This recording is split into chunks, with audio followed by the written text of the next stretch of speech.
Tara samahan niyo ako sa panibagong araw ng pagiging isang nanay. Nalabhan ko na nga yung ibang damit namin nung Sabado pa at dahil nga mahina nga ang tubig, eto nga mga puting damit ay pinaikot ko na lang sa washing machine ito ngang gabi na. Kaya naman pagkagising ko nga ng umaga ay nagkapilang ako at binanlawan ko na nga lang ng mano-mano eto nga mga damit na puti. Nilabas ko na nga lang dito yung mga binanlawan kong damit at nilagay ko na nga ito sa may dryer. Bali nga siniksik ko nga ito para naman maganda nga ang pagkakaikot nitong dryer kapag ka nga pinaikot na. Sa dati ko nga vlog ay nabanggit ko nga na sira na nga ang pinakatakip nitong dryer kaya naman hindi ko na nga nagagamit ito. Sakto naman at may nakita nga ako nag-uulik nga dito sa amin na gumagawa nga ng washing. Bali nga ang sabi niya nga sa akin ay wala na talagang makukuha na takip nito. Meron lang daw siyang puputulin na wire na malapit nga dun sa dryer at pwede na nga itong umikot kahit nga wala nga yung pinakatakip ng dryer nito. Lalaban ko na nga rin itong mga natira nga na mga damit pambaba. Naglagay na nga rin ako ng tubig dito. Dito naman sa may upuan sa labas nilagay ni nanay. Ito nga bigay sa amin na saging na saba. Hilaw pa naman ito mga mari pero iniisip ko na nga kung anong gagawin nga namin dito nga sa saging na saba. Makakalibre na naman kami ng merienda nito. Natapos na nga ma-dryer ito nga mga puti kaya naman uumpisahan ko na nga tong i-hanger at isampay. At naglagay na nga rin ako ng unang sabon nga dito sa lalaban ko mga pambaba at paiikutin ko nga lang ito saglit.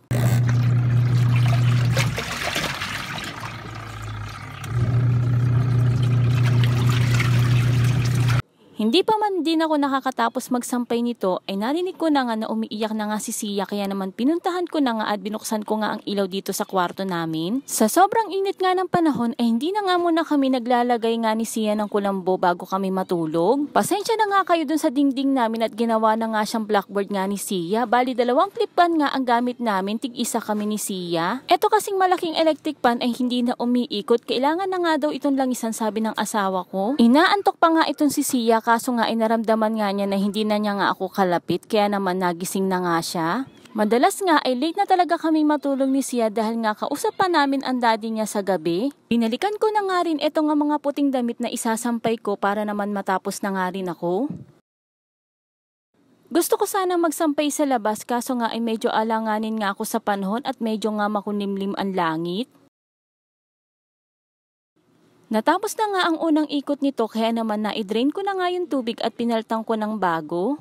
Nung tama na nga ang tubig nito ay naglagay na nga ulit ako dito ng pangalawang sabon at pinaikot ko na nga ulit itong mga lalabhan ko. At dito ko na nga lang sinampay sa loob ito nga mga hinanger ko kaninang mga puting damit. Fast forward na nga tayo mga mare at nakaligo na nga kami parehas ni Sia nito at naalala ko nga pala na may binili nga pala akong tracing pad para sa kanya. Susubukan ko nga turuan ngayong araw nga si Sia, bali nga siya ay mag-4 na taon nga sa darating na November. Tsatsagain ko nga muna siyang turuan dito nga sa bahay at balak ko na nga lang siyang i-enroll ng daycare next year. May cut-off kasi ng birthday nga pagka nga ipapasok nga ng kinder sa public school kaya naman alanganin nga ang birthday nga ni Sia kaya naman next year ko na nga lang siya papapasukin ng daycare. Kasi mga mari kung papapasukin ko nga siya ngayong school year ng daycare ay uulit na naman siya next year. Marunong na rin naman humawak ng lapis nga ito nga si Sia dahil pinababayaan ko nga rin siya magsulat-sulat nga sa mga scratch paper. Bali ginabayan ko nga muna nga itong si Sia kung paano nga gagawin nga dito sa mga lines.